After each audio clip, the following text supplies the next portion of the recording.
that. Yeah. That's right.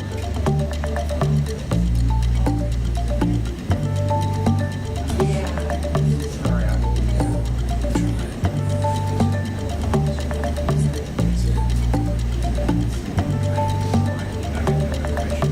She asked for everybody's info,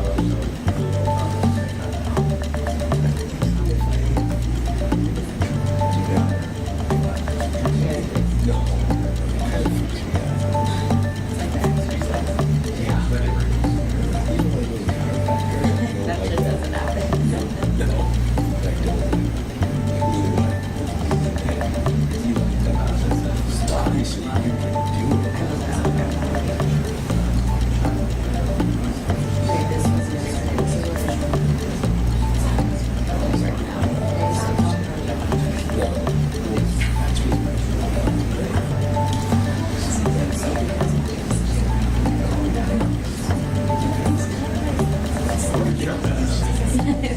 embarrassing. Paid for enthusiasm,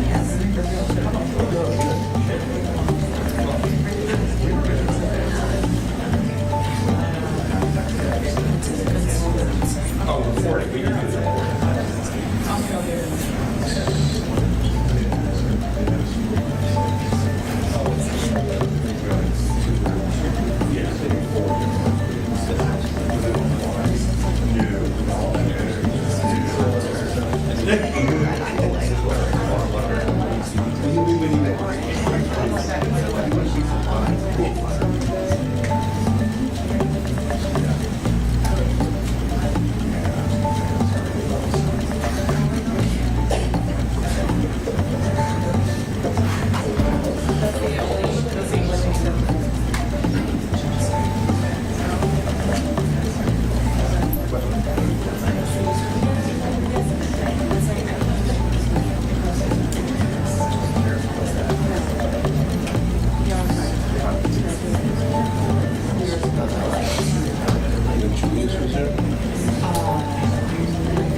Were you there?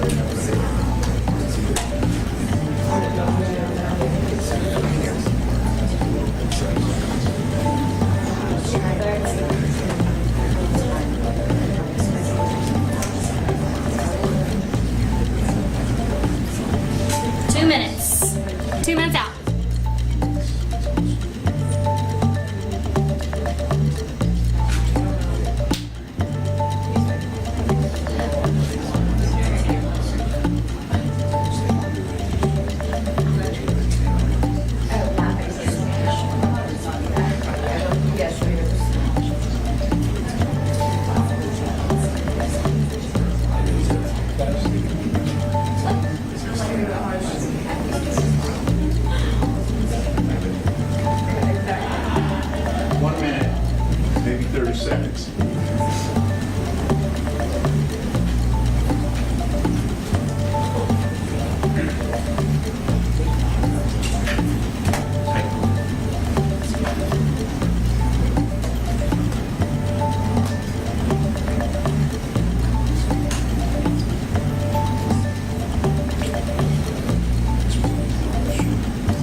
Good morning, everybody. Thank you for being here. I appreciate the attention to this matter.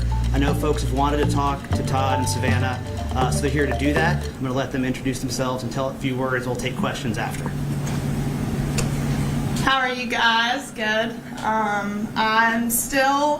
We woke up today and they were still at home. So it's honestly felt like such a dream to have them at home. And I'm just so grateful, obviously, to President Trump, the administration, Alice Johnson, just everyone within the pardons office. Alice obviously came on my podcast a year and a half ago, I think, before she ever even got the role. And what I respect about her is she's not in the art of giving favors. Neither is President Trump. And when she got the role, she looked into our case. They saw the injustices. The media loves to run with this $30 million scheme without doing the research to look into the documents. And there was no $30 million scheme. But I just appreciate the administration looking into it and seeing the faults within our case, the corruption, and just the weaponization of the DOJ. So we are just so excited and moving forward. Obviously, getting them home the past 2.5 years, I have fought. Like, that was my #1 priority, was getting my parents home. But now that they're home, now we move on to all the other men and women that are in the system and getting them home. And I know we're going to continue to work. We're going to be in D.C., and Mom and Dad are now along for the ride because we're not leaving those men and women behind. There's too much work that needs to be done. There's too much reform that needs to be done. So we're just super excited, and here he is, Todd Chrisley, after running from, the media in Nordstrom yesterday. Good morning, guys. Thank you all very much for coming today, for having the interest. I want to thank first and foremost my Lord and Savior, because that's who got me through it. I want to thank President Trump. I want to thank the administration. I want to thank Alice Johnson. I want to thank every person that has prayed for us, that has stayed in the fight and that fought for the truth to come out. And so I am grateful for it. And as Savannah said, she has fought a long fight. And for any parent to see their child fight this hard, it's a double-edged sword. It's a blessing, and then your heart breaks because your child has been placed in that position to fight for you, when as a parent you're supposed to fight for your children. So I will always be grateful to you from the bottom of my heart. We've had wonderful legal representation, maybe not in the first go-round, but certainly when you picked up. And we're certainly grateful to you, Alex, and to you. This is the better-looking version of our team. So, we're grateful for everything that has happened thus far, and as bad as this experience has been, there's also been a lot of blessings to come from it. I have met some wonderful men. I have listened to some horrific stories about things that have gone on in our system. And whether you believe it or not, because I was you at some point, even though this pardon has happened, I still was convicted of something that I did not do. It could be you. It could be you. It could be any of you. And somewhere in this room, someone has had a family member that has been affected by this system. So I understand the shame that's around it, but I refuse to feed into that, because shame is like a cancer that just spreads, and I have no shame. So I will continue to fight for all the guys that I dealt with and that I was blessed to be with at FPC Pensacola. I will continue to expose the injustices that go on there and throughout the Department and throughout the Bureau of Prisons. I know that Julie, who is a wonderful, decent, God-fearing woman, and that I am blessed to have been married to and been with for over 30 years now, an excellent mother. She's at home with Chloe right now, and Chloe will not let her go. So we're blessed to have our family back, and we're blessed to be coming back to television, because we do have a much bigger story to tell now than we ever have. So I thank each and every one of you. We're happy to open this up for some questions. I'll start here. Todd and Savannah, what was the reunion like first night, right? Todd, Julie, and the family. And the second part of that is, Todd, the fans have been really talking about your physical transformation. you're Yeah, I call it jazzed. the VOP glow. And so what was the motivation behind that, and how are you going to continue that sort of fitness routine moving forward? Well, I'll actually have more access to better products now that I'm out. You know, I think that I had nothing to do other than to read and to work out. And so I worked out every morning at 10:45 until 12 with my buddies there, and I read, and my walk with Christ became deeper. And I talked to my daughter every day, to Chase, to Grayson, and I was able to email with Julie every day. And so I think that for me, I haven't had the same effects that so many people leaving the prison system have had. So I'm grateful for that. Or maybe it's just all the residual Botox that never wore off. What was the reunion like, though, first night? Yes, I think for me, obviously I went to pick up my dad. And when he walked out, it was just such an overwhelming feeling, because the last time I was there, I was dropping him off and watching him walk away. So I think watching him walk towards me, I was an absolute disaster. And we left there, and it was amazing. And I FaceTimed my friend Margot, who works within the administration, and she goes, "Hold on a second." She was like, "I'm here with the president." And we got to FaceTime the president, and it was a full circle moment. I think that it was, you know, as Savannah said, she and Nick dropped me off there, and then you picked me up. It was, I don't even know that I felt like that it was real at that moment. And I woke up the first morning, and I was looking around, I'm like, this is really real. I'm home. So I was grateful for our family to be all back in the same room, to be together, to share a meal together, to pray together, and to know that we're still in the fight together. Question in the second row? Mr. Chrisley, do you have any remorse for the actions that led to your evisions? Oh, you must be CNN. Do I have any remorse? I would have remorse if it was something that I did. Well, your wife did apologize last year in federal court. Well, That's- let me explain to you how that works, if you don't mind. Yeah. You're placed in a position as a defendant to either bow down and kiss the ass of the Department of Justice and accept responsibility for things that you did not do in order to avoid a stronger sentence. And the corruption that went on in our case is going to continue to unfold, and Alex is going to continue to give each and every one of you the evidence that as it comes in. First row. Next question. You haven't seen your wife in so long. Hearing her voice, seeing her, what was that like? It was overwhelming. It was overwhelming. Julie and I have been together for over 30 years, and she is my best friend. We have raised our children together. The grandchild is now my legal daughter, and we've had all the ups and downs. You know, we've gone through breast cancer together. We've gone through multiple medical procedures with her, and it was great to be home. No matter where that is, as long as she's there, it's home. Got a question up here? Hey guys, well, welcome home, Todd. Thank you so You're much. welcome. I know this has been a big journey for you and for you, Savannah. What is one thing that happened behind the scenes that maybe you want the public to know and to understand? You want to go first? I think, obviously the biggest misconception right now is that I either paid for a pardon or slept for a pardon. That's something I would. That's the biggest misconception right now. And if people knew the countless hours and the money and the time that I spent going to DC, literally with not a meeting scheduled, and I just got on a plane and went and said I'm going to be in the right room at the right time and meet the right people. I fought hard and I was exhausted and I begged for meetings. There was nothing I was never too good to ask. And that's the thing, is people think, oh, you're a celebrity, you're white, you have money.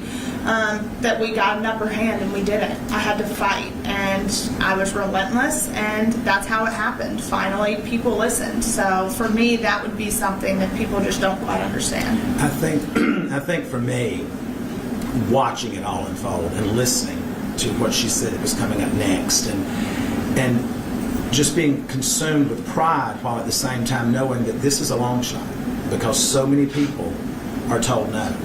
And being in the prison system, anyone that says that it's a fair shake, it's not. because I dealt with young African American males in the prison that I was in that were not treated the same. They were denied programming. They were denied access to certain things. I was not denied that, but we know why I wasn't denied that. And so I think that is a much bigger picture that we all as a society as a whole need to look at, that we are one. And whether you're Republican, Democrat, or whatever, at the end of the day, when you're in that hospital, you don't care if it's a Democrat treating you or a Republican. Now, some of you may, but I want whoever's going to be the best person to do that. You. You're another. Thank you. So there's no telling how many times Savannah's Instagram was refreshed yesterday with everyone looking for that glimpse of getting to see Todd. And then the first time we see you live on Instagram is in Nordstrom shopping. Can you talk about that? And then, were you hesitant at all for that to be the first glimpse of you shopping at Well, Nordstrom? we thought through our security detail that we had beaten that and that we were good to go. And what we did not realize is that there was multiple outlets that were following us, but we had interference with the security team. And I don't know why it's that exciting to go watch me buy underwear. I mean, it's just not.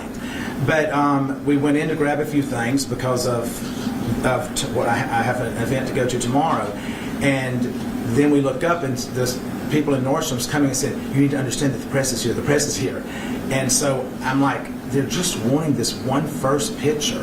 And so I said, go live with it. And I said, and that stops them. And so that's what we did. Did it work?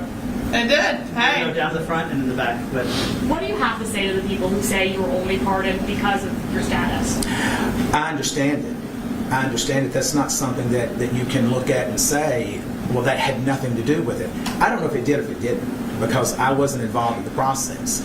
But what I can tell you is that I believe in our President of the United States, and I believe in his commitment. When he created the First Step Act, that was to help incarcerated individuals. It was not adhered to by the Department of Justice. And the entire time during the Biden administration, it was not adhered to. So to hear him say that it is now going to be adhered to and Pam Bondi is going to make sure of that, literally since Pam Bondi has stepped in, now the Bureau of Prisons have been given a directive through a new director who I have such a huge amount of faith in, William Marshall, that he is going to make sure that the First Step Act is implemented, and these men and women are going to get the credit that they're supposed to be getting. They're going to get the training and the education that they're promised, and they're going to be given a right to go back to their families in a speedier way. So I do understand that, and if that's the case, I don't know how to address the fact that if it is the case, but I'm grateful to God for whatever reason it was that we were able to obtain it. Far in first. Hi. We know you've called the Nashville area home for a few years, having a home in Brentwood, Millmead. What's your plans for potentially keeping a life here in Nashville and in the future? We do have future plans. Nashville will always hold a very special place in our heart. But we have other plans. Do you plan to stay here? We will probably always have a presence here. I don't know that we'll be here full time. Back row, please. Go ahead. You. So after people have been incarcerated, a lot of times they say that isolation and that feeling almost of not being able to associate with family and friends is almost for them feeling like part of a death. And then having them come back is almost like a second chance. Now that you have all this new understanding, these experiences, really having that conversation with people in very different ways of life, how do you plan to use your platform and to share different messages if you do, now that you're continuing to have this TV show? This will always hold this. You can't go through what we've been through and walk away from it. I'm fortunate, so is Julie, that we never lost contact with our children. Julie and I emailed 10 times a day. And I think it's also important to understand that I was at a camp. It was the brokest child camp that you can go to. The accommodations were not great. But it, needless to say, was a camp. It was a former military base. So we had free access to walk, and we had a track and a weight pile, and we had things that we could do. But there are men there that after, I think statistically, after the first 2 years, people lose contact with their loved ones. And that, I can't even imagine how that must feel, but at the same time, I think that we at this point, God has said, when you know better, you do better. And it's our job at this point to expose all of that and to try to make those men and women's lives better if we can. And that's what I plan to do. So let's take a step back and take a look forward. First of all, what were both of your first reactions to the part where you were just shocked? And looking forward, tell us, your return to television, this docuseries. Can you tease what it will be like in nature, what the focus will be? Tell us about that. I mean, when I got the call, like I said, I was walking into the grocery store and I stopped in the parking lot. I was like, what do I do? I was like, okay, go back to my car. And so I sat in my car and had that phone conversation that's online with President Trump. And I was in such shock. I really didn't know what to say. I started crying. Grayson was with me and we're like, oh my God, it's happening. It's happening. And I really don't even remember driving home. Like, I was in such shock. And I then was able to talk to my parents and tell them what had happened, but it had already kind of spread like wildfire because President Trump's team posted the video and tagged it Trump Knows Best, which, I loved. But it spread like wildfire. And when they called, they're like, is this really real? Oh my, like, it was so hard to believe that it was actually happening.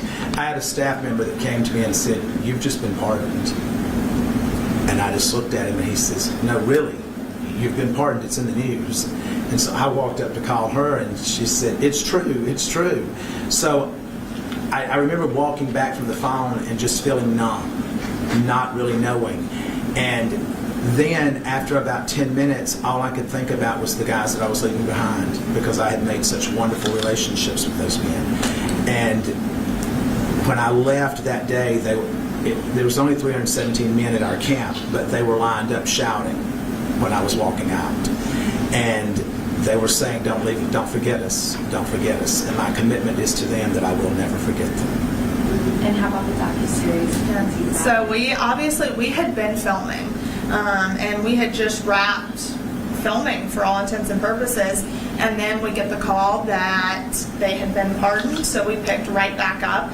And we're excited because I think this new show is going to give, first off, it's going to give people a look into the trial and things that we went through, and we're going to set the record straight, put some documents out there. Alex is on there. But it comes full circle because we go back and then we get to the point where mom and dad are pardoned, and now we move forward with our lives. And I know for me personally, now I get to be a normal 27-year-old, almost 28. And so my goal, it's like we were talking last night, it's like I'm traveling to 30 countries by the time I turn 30. But going to DC is going to be, I will be there a lot more because now I hope to work with the Federal Bureau of Prisons and Billy Marshall and help them expose the corruption because he has vowed to hold people accountable if there has been abuse and corruption to occur. So I'm extremely excited for that, to work with some organizations, put bills in front of Congress, especially for women who are incarcerated. So that's kind of our goal. And then obviously they've already got all the offers rolling in, so it's going to make life so much easier. You'll see him on quite a few different shows, I have a feeling. So one more question, and then I think Can Todd confirm that you will be a part now of the second portion of the series? We are. Okay. Yeah. We started filming literally the night that we got home. As soon as we got home. So I think with this new series, you will see the first time he and mom see each other for the first time. Last question. Let her have this question. So I understand you're saying you were wrongfully convicted and that information will come out, but my question is, so, it was under the first Trump administration when the investigation happened and the charges, so how can it be political? Well, if you will look at the individuals that prosecuted this case and that lied to the courts, and these prosecutors are no longer with the U.S. Attorney's Office. Tommy Krepp left and is now at the FDIC. Annalise Peters, she is now with Meta. You don't go to Meta and give up a career as a prosecutor. That's not what you do. You don't go to the graveyard of the FDIC when you're trying to build a career as a defense attorney. So I also think it's very important to note that it took 7 years to issue a formal indictment. Exactly. So the investigation was going on for almost a decade. And when you look at it, our judge was the youngest African American female appointed by Obama. So she allowed so many things to come into trial with the Fourth Amendment violations, and magistrate judge ruled that all the evidence must be thrown out because it was obtained illegally. So we don't know if stuff was planted. Mark Braddock was involved.